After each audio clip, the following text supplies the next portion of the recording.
अन्ना हजारे ने अपना अनशन तोड़ दिया है, लेकिन महत्वपूर्ण जो बातें दो तीन उन्होंने कही है। सबसे पहली ये कि स्थगित किया है अनशन, खत्म नहीं हुआ है। दोनों तस्वीरें आपको दिखा रहे हैं, बच्चों के हाथों उन्होंने जूस पीकर ये अनशन तोड़ा और ये उनके वो हजारों सफर था कि जो लगातार 12 दिनों से डटे हुए हैं। आज 13वां दिन है, लेकिन इस वक्त अन्ना हजारे को अस्पताल जाना था। हम आपको लगातार खबरें देते रहेंगे। राजघाट जाने का कार्यक्रम उनका कैंसिल हो गया था, लेकिन जो बड़ा सवाल अन्ना हजारे ने यहां पर देश की जनता के सामने रखा है वो ये कि अनशन उन्होंने स्थगित किया है, वो अनशन जारी रहेगा। चुनाव प्रक्रिया में बदलाव की जरूरत पर भी जोर दिया है और ये अजीत एक महत्वपूर्ण बात यह भी कही है कि अगर संसद नहीं मानी, प्रभा जी आप दोनों को सोचने की जरूरत है, अगर नहीं मानी तो जन संसद तो है ही, जिसका जिक्र श्रवण जी बार बार कर रहे हैं। हम स्टूडियो में बैठे मेहमान से बात करेंगे, लेकिन बाहर हमारे साथ जुड़े हैं नवीन जिंदल, वरिष्ठ नेता हैं, हरियाणा से सांसद हैं। जिंदल साहब कांग्रेस के नेता हैं। जिंदल साहब, जो तस्वीर अभी दिख रही है, अन्ना हजारे ने अनशन तोड़ा है, हॉस्पिटल जा रहे हैं, 13वां दिन और 12वें दिन संसद से जो प्रस्ताव पारित हुआ, पहले आप इसको किस तरह से देखते हैं? जनता की जीत, संसद की जीत, किसकी जीत है, क्या है ये? देखिए, मैं समझता हूं कि ये पूरे देश की जीत है। देश जनता से बनता है और जनता से ही संसद बनती है, तो ये हम सबकी जीत है और सबको इस बात की बहुत खुशी है कि अन्ना हजारे जी ने अपना अनशन तोड़ा है। उन्होंने जो जो सरकार ने, जो संसद ने जो उन्हें आश्वासन दिया, उससे उन्हें संतोष है और उन्होंने अपने अनशन को तोड़ा है। और मैं समझता हूं इस पूरे आंदोलन से जो एक लोगों की भावना सामने आई है कि हमें भ्रष्टाचार को हमें सहन नहीं करना, हमें जो है भ्रष्टाचार हर कीमत पर हमें खत्म करना है, तो मैं समझता हूं कि ये बहुत ही अच्छी एक बात उठ के आई है इस आंदोलन से। और मुझे बहुत अच्छा लगा जब आज उस मंच से जब कहा कि ठीक है, इसको बिल को बनने में, बिल को एक्ट बनने में समय लगेगा, लेकिन जब सबने शपथ ली कि हम जो है आज ना तो रिश्वत देंगे और ना रिश्वत लेंगे, तो मैं समझता हूं ये सबसे बड़ी बात है कि जो जो करोड़ों लोग जो अन्ना हजारे जी के इस आंदोलन से जुड़े, अगर वो अपना खुद के आचरण को अगर अच्छा बना लें, अगर मैं अपना आचरण अच्छा रखूं, देश के हितों को आगे रख के रखूं, आप अपना काम ईमानदारी से करें, तो मैं समझता हूं कि हम सबको एक खुशहाल देश होने से दुनिया की कोई ताकत नहीं रोक सकती। जी, नवीन जिंदल साहब बहुत सकारात्मक बात कर रहे हैं आप, आचरण अच्छा होना चाहिए, हम सब लोग ईमानदारी से काम करें, लेकिन जनता का सवाल सांसदों के आचरण पर भी है, नेताओं के आचरण पर भी है, नेताओं की ईमानदारी पर भी है और नेताओं की निष्ठा पर भी है। उन्हें लगता है कि नेता जिस वजह से सांसद चुनकर जाते हैं, जिस वायदे के साथ सांसदों को जनता चुनकर भेजती है, जब वो संसद में जाते हैं तो वो वायदे पूरे नहीं होते। और जिस भ्रष्टाचार की बात कर रहे हैं, आखिरकार भ्रष्टाचार करता कहां है, होता कहां है? भ्रष्टाचार नीचे से पटवारी से लेकर ऊपर तक अगर बात होती है भ्रष्टाचार की, इसको भ्रष्टाचार को तो तभी दूर किया जा सकता है जब मजबूत कोई कानून हो। सवाल यहां उठता है जिस वजह से जन आंदोलन आया, अन्ना हजारे ने जिस ढंग से देश को एकजुट किया, सबसे बड़ा सवाल, मैं आपके पास आऊंगा लेकिन एक बार प्रभा ठाकुर जी से, जो आप पहले भी बात करी थी कि लोकपाल से भ्रष्टाचार दूर नहीं होगा, लेकिन एक सख्त कानून की जरूरत थी, क्योंकि तस्वीर हमने देखी है, दर्जनों सैकड़ों ऐसे लोग जो भ्रष्टाचार के आरोपों के बाद उसके गर्दन तक कानून के हाथ पहुंचे नहीं, या पहुंचे तो तिहाड़ में कुछ दिन तक गुजारने के बाद, चाय पानी नाश्ते के बाद फिर बाहर आ गए। मुझे अन्ना साहब ने जो सबसे बाद में एक बात कही कि सिर्फ टोपी लगाने से या आंदोलन में शामिल होने से आप नहीं बन जाएंगे अन्ना, आप अन्ना बनिए, यानी अपने अंदर एक शपथ लीजिए। हर एक से जो उन्होंने आह्वान किया पूरे देश को, उसको देश को अगर समझ लेगा तो मैं समझती हूँ कि अपने आप इस देश से भ्रष्टाचार भाग जाएगा, भ्रष्टाचार में बहुत कमी आ जाएगी। एक बहुत जरूरी है संकल्प, क्योंकि एक बहुत चिंता का विषय है। 25 वर्ष पहले, मैं एक हकीकत बताना चाहती हूँ समाज की, 25 वर्ष पहले तक कोई रिश्वत के लेन देन होता था तो लोग उसे छुपाते थे, उस पर शर्मिंदा होते थे, लोग उसका कहीं थोड़ा बहिष्कार करते थे। आज स्थिति ये हो गई है, हम कहीं शादियों में जाते हैं और पूछते हैं, कोई महिला पूछ रही, भाई आपका दामाद क्या करता है? भाई इंस्पेक्टर है। तो भाई कितनी तनख्वाह है?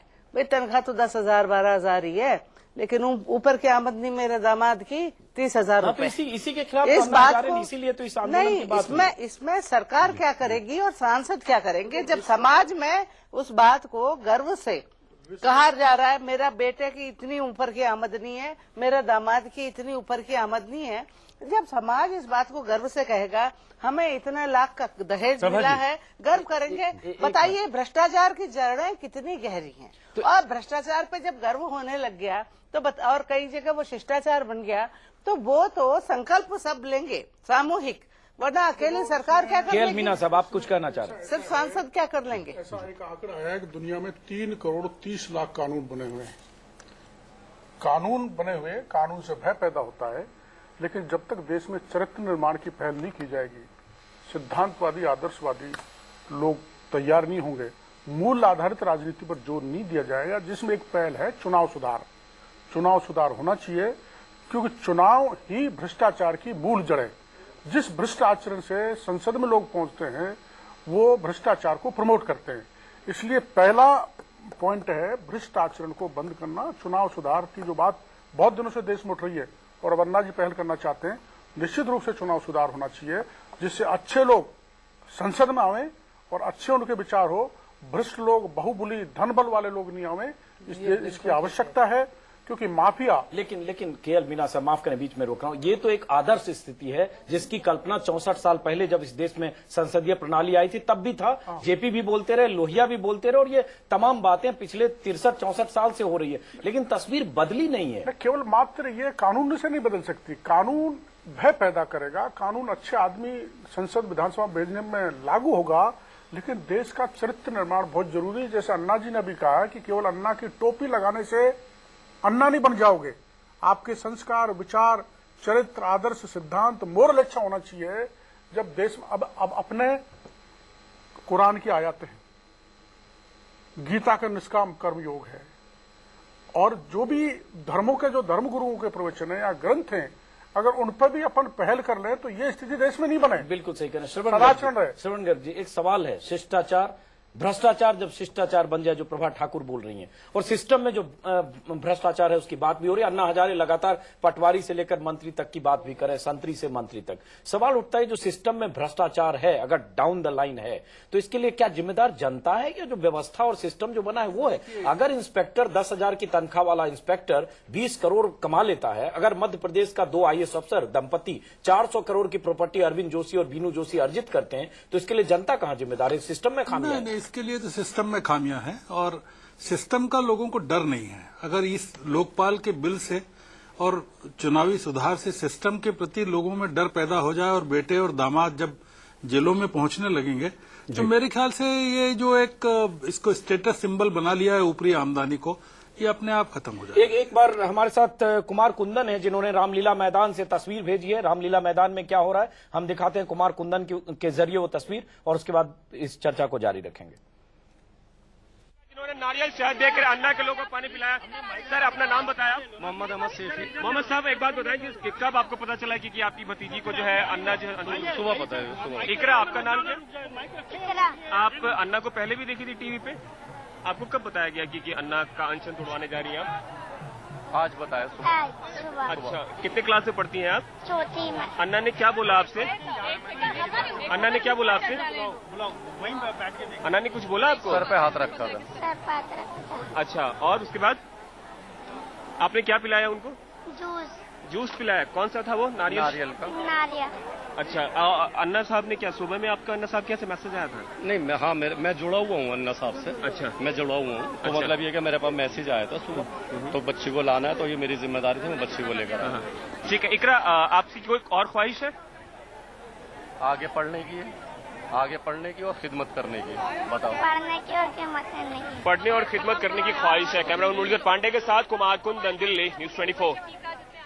आपने देखा छोटी सी बच्ची जिसने अन्ना हजारे को जूस पिलाकर, शहद पिलाकर उनका अनशन तोड़वाया। हम इससे पहले बातचीत कर रहे थे स्टूडियो में बैठे मेहमानों से, और हमारे साथ हैं नवीन जिंदल, कांग्रेस के नेता। नवीन जिंदल साहब, हालांकि तल्ख सवाल है, शायद इसका जवाब आप देना चाहेंगे या नहीं, या कैसे देंगे, लेकिन सवाल है कि क्या ये माना जाए कि कांग्रेस पार्टी ने या कांग्रेस के जो नेता हैं या जो पर्दे के पीछे जो लोग इस अन्ना आंदोलन को किसी ढंग से इसमें कोई रास्ता बनाने की कोशिश कर रहे थे, सुलह सफाई की कोशिश कर रहे थे, क्या उनकी विफलता है? क्या यह माना जाए कि जिस ढंग से कांग्रेस के नेताओं के बयान आए, चाहे मनीष तिवारी हो, चाहे दिग्विजय सिंह हो, और जिस ढंग से हैंडलिंग हुई, उसका नतीजा है कि 13 दिन बाद या 12 दिन बाद सरकार ने जो किया उससे सरकार पर लोगों को भरोसा नहीं हो रहा है। उल्टे लग रहा है कि सरकार मजबूर थी, वरना यह तस्वीर नहीं होती जो कल देखने को मिली कि मंच पर विलासराव देशमुख प्रधानमंत्री की चिट्ठी लेकर जाते हैं और अन्ना हजारे से अनशन तोड़ने की अपील करते हैं।